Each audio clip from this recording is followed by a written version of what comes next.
Welcome to the Tech Egg. Don't get scrambled. Enjoy the video. In this video, I will show you how to make a delicious tuna salad. First, let's gather our essential ingredients. You'll need 2 cans of tuna, thoroughly drained to avoid a watery salad. Next, measure out 1/4 cup of mayonnaise. This is key for that classic creamy texture. Don't forget to chop 1 stalk of crisp celery and about 1/4 cup of red onion for a nice crunch and flavor. Finally, have your salt and black pepper ready for perfect seasoning. Now let's get mixing. Take your thoroughly drained tuna and flake it into a medium-sized bowl using a fork. This helps break it up nicely. Then, add your finely chopped celery and red onion to the tuna.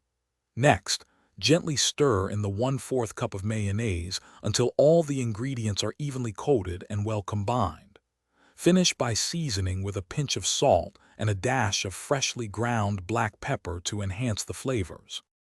Want to make your tuna salad uniquely yours? There are many ways to personalize it. For a tangy kick, try adding 1 tablespoon of Dijon mustard. If you love extra crunch, mix in about 1/4 cup of chopped pickles or sweet relish.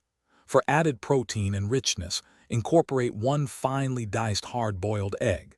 And for a bright, fresh flavor, a squeeze of fresh lemon juice works wonders. Experiment to find your favorite combination. Now for the best part, enjoying your homemade tuna salad. A classic way to serve it is on toasted bread for a delicious sandwich. For a lighter, low-carb option, spoon it into crisp lettuce cups. It also makes a fantastic and quick snack when paired with your favorite crackers.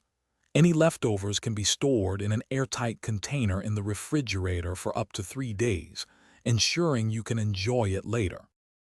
Thanks for watching. Consider subscribing if I helped unscramble your problems.